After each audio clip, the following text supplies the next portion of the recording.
नमस्कार मित्रांनो, चला पाहतो महाराष्ट्र की फटाफट 25 बडी खबरे फक्त 5 मिनिटात. पण व्हिडिओ सुरू करण्यापूर्वी कमेंट करून सांगा तुम्ही आम्हाला कुठून पाहतात. मुंबईत आज राजकीय हालचालींना वेग आला होता. सत्ताधारी आणि विरोधी पक्षांच्या बैठका दिवसभर सुरू होत्या. येत्या अधिवेशनात महागाई, बेरोजगारी आणि शेतकरी प्रश्नांवर चर्चा होण्याची शक्यता आहे. सामान्य नागरिक या निर्णयांकडे लक्ष ठेवून आहेत. राजकीय वातावरणात उत्सुकता आणि तणाव दोन्ही जाणवत आहेत. राज्य सरकारने शेतकऱ्यांच्या प्रलंबित नुकसान भरपाईबाबत सकारात्मक संकेत दिले आहेत. संबंधित विभागांना लवकरात लवकर अहवाल सादर करण्याचे आदेश देण्यात आले आहेत. फेब्रुवारीच्या पहिल्या आठवड्यात निधी वाटप सुरू होईल असे सांगण्यात आले. यामुळे शेतकऱ्यांमध्ये थोडा दिलासा दिसत आहे. मराठवाड्यात आज सकाळी अनेक ठिकाणी दाट धुके पडले होते. यामुळे रस्ते वाहतुकीवर परिणाम झाला. थंडी वाढल्याने नागरिकांनी आरोग्याची काळजी घ्यावी असा सल्ला देण्यात आला आहे.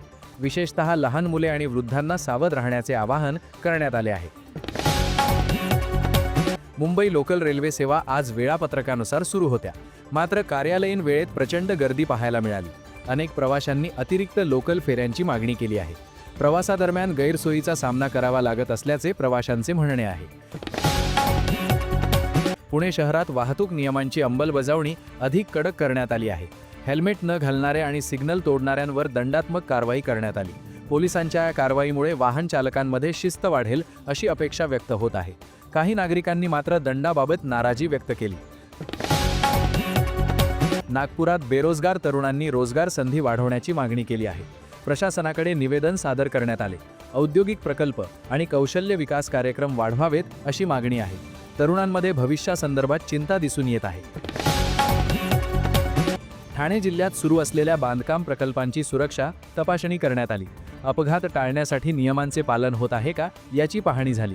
प्रशासन कोणतीही तडजोड न करण्याच्या भूमिकेत आहे. नागरिकांच्या सुरक्षेला प्राधान्य दिले जात असल्याचे सांगण्यात आले. नाशिक बाजारात कांद्याच्या दरात किंचित घट नोंदवण्यात आली आहे. ग्राहकांना याचा फायदा होत आहे. मात्र शेतकऱ्यांना योग्य दर मिळावा अशी अपेक्षा व्यक्त होत आहे. व्यापाऱ्यांचे म्हणणे आहे की बाजार स्थिर होण्यासाठी थोडा वेळ लागेल. कोल्हापुरात आज बाजारपेठेत चांगली गर्दी पाहायला मिळाली. लग्न सराई सुरू झाल्याने कपडे आणि दागिन्यांची विक्री वाढली आहे. व्यापाऱ्यांमध्ये समाधानाचे वातावरण आहे. स्थानिक अर्थव्यवस्थेला याचा फायदा होत आहे. छत्रपती संभाजीनगरमध्ये पाणी टंचाईबाबत महापालिकेची बैठक झाली. उन्हाळ्यापूर्वी पाण्याचे नियोजन करण्यावर भर देण्यात आला. नवीन जलस्रोतांचा विचार सुरू आहे. नागरिकांनी पाणी जपून वापरण्याचे आवाहन करण्यात आले.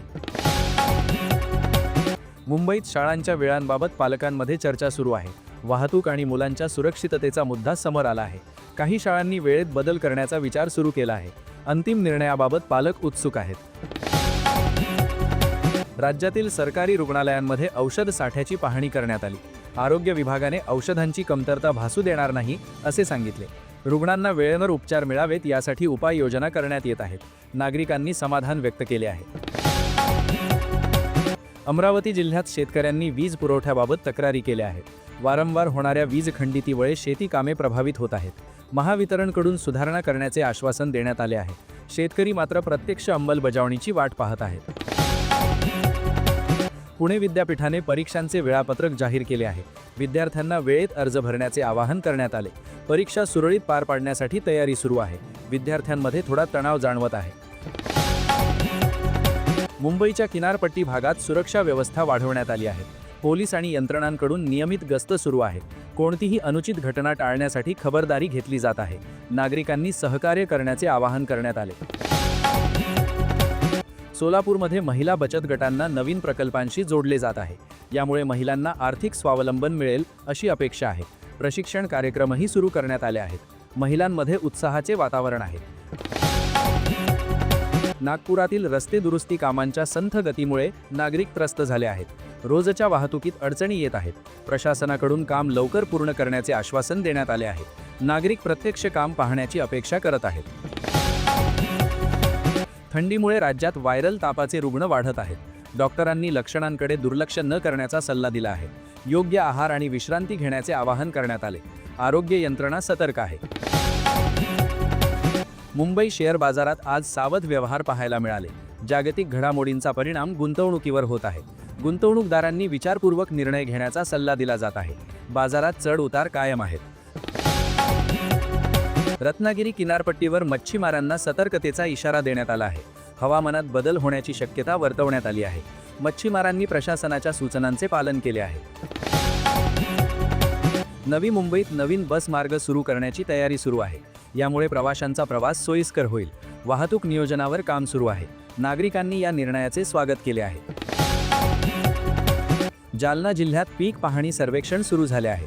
शेतकऱ्यांना योग्य योजना मिळाव्यात हा यामागचा उद्देश आहे. अधिकारी गावागावात भेटी देत आहेत. शेतकरी माहिती देण्यासाठी सहकार्य करत आहेत. मुंबईतील काही भागात आज पाणी पुरवठा कमी दाबाने झाला. महापालिकेने तांत्रिक कारणे सांगितली आहेत. लवकरच परिस्थिती पूर्ववत होईल असे आश्वासन देण्यात आले. नागरिकांनी संयम राखण्याची मागणी केली आहे. पुण्यात स्टार्टअप क्षेत्राशी संबंधित युवकांसाठी परिसंवाद आयोजित करण्यात आला. नवीन संधी आणि गुंतवणुकीवर चर्चा झाली. तरुणांमध्ये उद्योगाबद्दल उत्सुकता वाढताना दिसत आहे. कार्यक्रमाला चांगला प्रतिसाद मिळाला. सांगली जिल्ह्यात ऊस उत्पादक शेतकऱ्यांनी पैसे मिळण्यास होत असलेल्या विलंबाबद्दल चिंता व्यक्त केली आहे. साखर कारखान्यांकडून माहिती मागवण्यात आली आहे. प्रशासन लक्ष ठेवून आहे. शेतकऱ्यांना लवकरच दिलासा मिळेल अशी अपेक्षा आहे. मुंबईतील फिल्म सिटी परिसरात चित्रीकरणाचे काम वाढले आहे. यामुळे स्थानिकांना रोजगाराच्या संधी मिळत आहेत. चित्रपट सृष्टीत हालचाल वाढल्याचे दिसत आहे. स्थानिक व्यापाऱ्यांनाही याचा फायदा होत आहे. चंद्रपूर जिल्ह्यात पर्यावरण विषयावर बैठका घेण्यात आल्या. प्रदूषण नियंत्रणावर चर्चा झाली. नागरिक आणि सामाजिक संस्थांनी उपाय सुचवले. पर्यावरण संरक्षणावर भर देण्याचा निर्णय झाला. लातूरमध्ये विद्यार्थ्यांसाठी करिअर मार्गदर्शन कार्यक्रम आयोजित करण्यात आला. विविध क्षेत्रातील तज्ज्ञांनी मार्गदर्शन केले. विद्यार्थ्यांना भविष्यासाठी दिशा मिळाल्याची भावना व्यक्त झाली. पालकांनीही समाधान व्यक्त केले. ठाणे मुंबई दरम्यान सुरू असलेल्या रस्ते प्रकल्पांचा आढावा घेण्यात आला. काम वेळेत पूर्ण करण्याचे निर्देश देण्यात आले. वाहतूक कोंडी कमी करण्यावर भर आहे. नागरिक प्रकल्प पूर्ण होण्याची वाट पाहत आहेत. आजचा दिवस महाराष्ट्रात राजकीय, सामाजिक आणि आर्थिक घडामोडींनी भरलेला राहिला. सामान्य जनतेच्या अपेक्षा शासनाच्या निर्णयांकडे लागल्या आहेत. येणाऱ्या काळात या निर्णयांचा थेट परिणाम जनजीवनावर होणार आहे. त्यामुळे सर्वांचे लक्ष पुढील घडामोडींवर केंद्रित आहे.